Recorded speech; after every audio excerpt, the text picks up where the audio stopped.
कहना चाहता हूँ, क्योंकि केंद्रीय जांच एजेंसीज अपना काम कर रही हैं और एक शराब घोटाला जो बड़ा हुआ है, और सबको ध्यान है कि सुप्रीम कोर्ट ने 388 करोड़ के घपले की बात करी है जब उन्होंने मनीष सिसोदिया जी को बेल नहीं दी है। तो इसका मतलब घपला तो बड़ा है, और उस घपले के सरगना भी केजरीवाल हैं। उसी के तहत ईडी ने उनको नोटिस दिया है। ईडी नोटिस करके उनको क्या करती है, गिरफ्तार करती है, नहीं करती है, ये तो केजरीवाल साहब हाइप क्रिएट करने के लिए, शोर मचाने के लिए ये सब करते हैं। मैं सिर्फ इतना कहना चाहूँगा कि एक उदाहरण हमारे गुजरात के मुख्यमंत्री, जो आज के प्रधानमंत्री हैं, मोदी जी ने दिया था। जब जांच एजेंसी ने उनको बुलाया था तो उन्होंने कहा था जांच एजेंसियों ने बुलाया, मैं उसका स्वागत करता हूँ और जो पूछेंगे मैं बताऊँगा और मुझे कोई इतराज़ नहीं हो। और सभ्यता से वो गए थे और अपनी इंक्वायरी करवा के आए थे। और एक ये आम आदमी पार्टी है कि जब कोई जांच पे बुलाए तो 10,000 5,000 कार्यकर्ता खड़े करो और नारेबाजी करो और उसके बाद शोर मचाओ और जांच पे जाओ। तो ये जो सब इनका विक्टिम कार्ड खेलने का जो मामला है वो अब ख़त्म हो गया है, क्योंकि धीरे धीरे ये समझ में आ रहा है, जब मनीष सिसोदिया को 1 साल तक बेल नहीं मिलती और सुप्रीम कोर्ट भी उसको बेल नहीं देता, तो लोगों को समझ में आ रहा है कि दाल में काला नहीं, दाल ही काली है। जब सत्येंद्र जैन को 2 साल से बेल नहीं मिल रही है, कोर्ट जो है वो भारतीय जनता पार्टी की नहीं है, न्यायपालिका इंडिपेंडेंट काम करती है। ऐसे हज़ारों फैसले न्यायपालिका ने दिए हैं पिछले 7-8 सालों में, जो केंद्र सरकार और भारत की सरकार के खिलाफ भी हैं। तो इसलिए ये क्योंकि घपला किया है और घपले में जांच हो रही है, जांच में मुझे लगता है जो भी उचित कार्रवाई है वो होगी, पर नकाब ज़रूर उतरेगा केजरीवाल साहब का। सर, लेकिन पोस्टर बैनर के माध्यम से वो सरकारी एजेंसियों पर तंज कसते नजर आते हैं कि सरकारी एजेंसियां बीजेपी के इशारे पर चल रही हैं। क्या शराब पॉलिसी बीजेपी ने बनाई थी? क्या शराब पॉलिसी में होलसेलर्स को लाने का काम बीजेपी ने किया था? क्या 180 करोड़ रुपया एयरपोर्ट का माफ़ बीजेपी ने किया था? एयरपोर्ट के ठेके का माफ़ बीजेपी ने किया था? क्या ब्लैक लिस्टेड कंपनियों को ठेका बीजेपी ने दिया था? ये सब प्रश्नों के उत्तर कोई तो देगा भाई। तुम 52 करोड़ का बंगला बनाओगे, 8 लाख के पर्दे लोगे, 6 करोड़ का पत्थर लगाओगे, 10-10 टॉयलेट बनाओगे घर पे, 4 लाख की सीट पे सुबह तुम जो लोग साधारण देश के जो लोग हैं, आम आदमी जो है वो बेचारे जंगल जाते हैं, तुम जो है 4 लाख की सीट पे बैठोगे, तो भाई जनता प्रश्न पूछेगी, जांच एजेंसियां जांच तो करेंगी। ये देश है, इसमें कानून है, उसकी व्यवस्था है, तो कोई बात नहीं, धीरे धीरे दूध का दूध पानी का पानी होगा। और सर, दिल्ली में लगातार प्रदूषण गहराता जा रहा है। हर साल की बात हो गई है कि अक्टूबर से लेकिन जनवरी फरवरी तक यही हाल रहता है।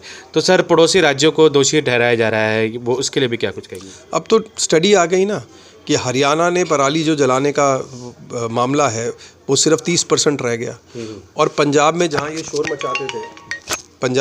शोर मचाते थे वहाँ जो है वो पराली की घटनाएं, जहाँ इनकी सरकार है, वो बढ़ रही है। और दिल्ली में पोल्यूशन को ठीक करने के लिए कहाँ समय है साहब के पास? साहब को राजनीति करनी है विश्व की, देश की, तो दिल्ली में रहेंगे तो दिल्ली के लिए काम करेंगे। तो इसलिए पोल्यूशन की समस्या जब तक केजरीवाल है ना तो रिजॉल्व हुई थी, ना हो रही है, ना होगी। धन्यवाद सर। जैसा कि आप सब जानते ही हैं कि 2014 से लेकर 2022 के बीच में एजेंसियों द्वारा, ईडी, सीबीआई जैसी एजेंसियों द्वारा जितने मुकदमे नेताओं पर करे गए, उसमें से 95% मुकदमे बीजेपी के राजनीतिक विरोधियों के खिलाफ, यानी कि बीजेपी के पॉलिटिकल ओपोनेंट्स यानी कि विपक्षियों के खिलाफ किए गए। आप सब ये बात जानते हैं कि 2014 से लेकर 2022 के बीच में बताया जाता है कि 125 बड़े नेताओं पर मुकदमे हुए। 125 में से लगभग 118 बीजेपी के राजनीतिक विरोधी हैं, यानी कि विपक्ष के नेता हैं। ये तो जग जाहिर है, आप सबने देखा, समझा, कई अखबारों में भी पढ़ा।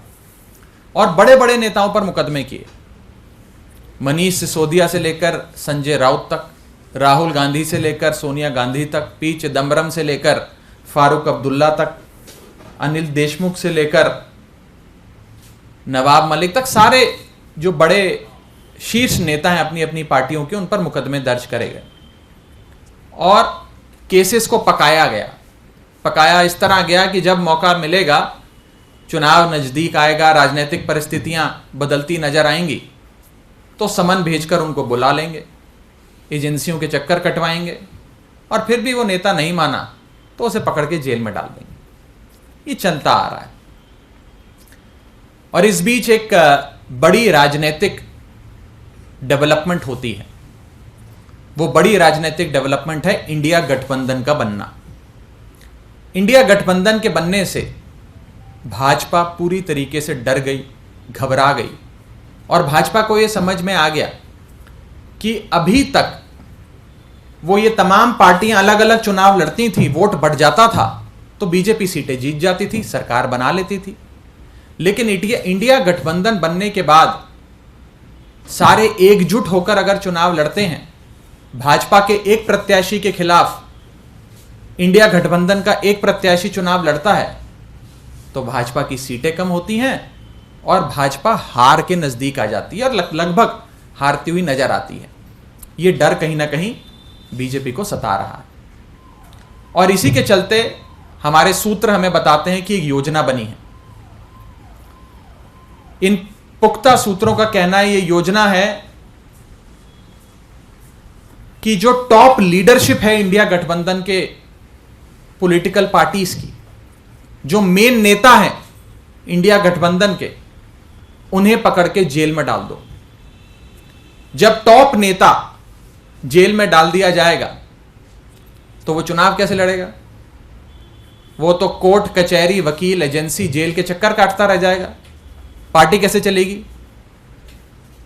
तो यानी कि अगर इंडिया गठबंधन के एक एक नेता को, जो शीर्ष नेता है, टॉप लीडरशिप है पार्टी की, या पार्टी का मेन मुखिया है, मेन अध्यक्ष है, अगर उसे ही पकड़ के जेल में डाल दोगे तो रेस में तो अकेले भाजपा दौड़ेगी और अकेले ही जीत जाएगी। जब रेस में कोई दौड़ेगा ही नहीं उनके साथ, तो अकेले ही दौड़ेगी और अकेले ही जीत जाएगी।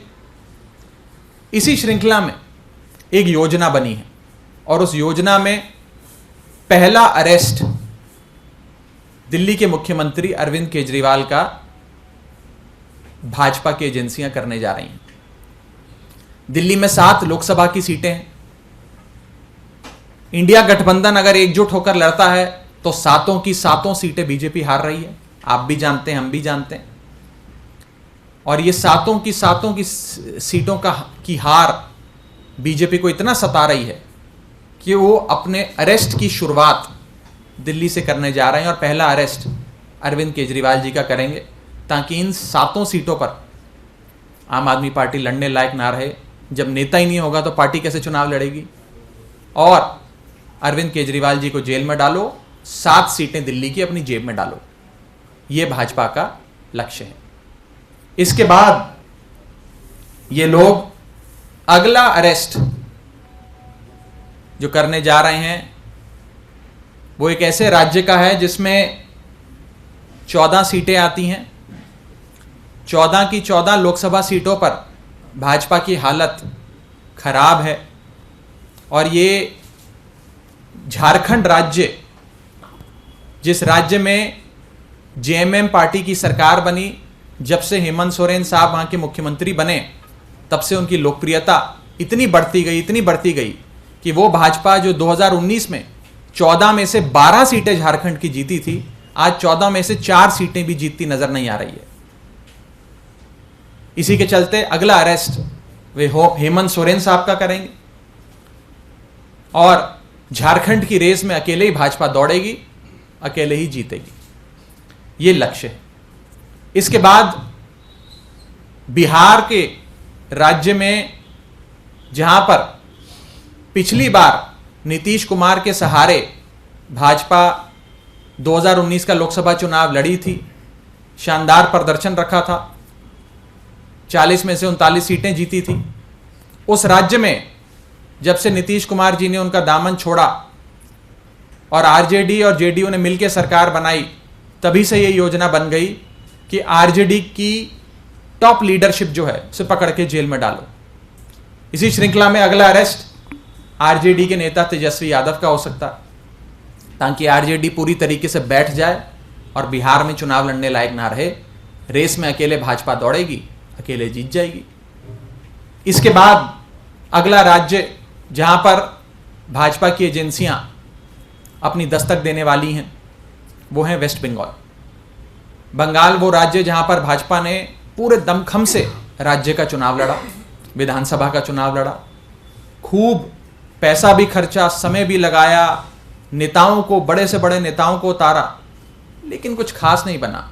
और ममता बनर्जी की तृणमूल कांग्रेस बेहतरीन मार्जिन के साथ विधानसभा की सीटें जीती और अपनी सरकार बनाई। तो वे समझ गए कि बंगाल में ममता बनर्जी को हराना मुश्किल है। हराना मुश्किल है तो एक ही उपाय है, ममता बनर्जी और अभिषेक बनर्जी को पकड़ के जेल में डालो। अगर उन्हें जेल में डाल देंगे तो बंगाल में हमारे लिए राह आसान हो जाएगी। अकेले रेस में भाजपा दौड़ेगी, अकेले रेस में भाजपा जीत जाएगी। तो अगला जो इनका दस्तक होगी झारखंड और बिहार के बाद, वो बंगाल के राज्य में होगी, जहां 42 लोकसभा सीटें आती हैं, बड़ा राज्य है। इसके बाद दस्तक दी जाएगी केरला में, जहां पर विजयन साहब मुख्यमंत्री हैं। जब से सीपीएम की वहां सरकार बनी, पिनराई विजयन साहब मुख्यमंत्री बने, तब से उनकी लोकप्रियता बढ़ती जा रही है। और आलम कुछ इस कदर है कि केरल में 20 लोकसभा सीटें आती हैं, 20 में से एक भी सीट भाजपा की नहीं है। भाजपा अपना खाता खोलना चाहती है केरल में। खाता खोलने के लिए विजयन साहब को हराना और सीपीएम को केरल में हराना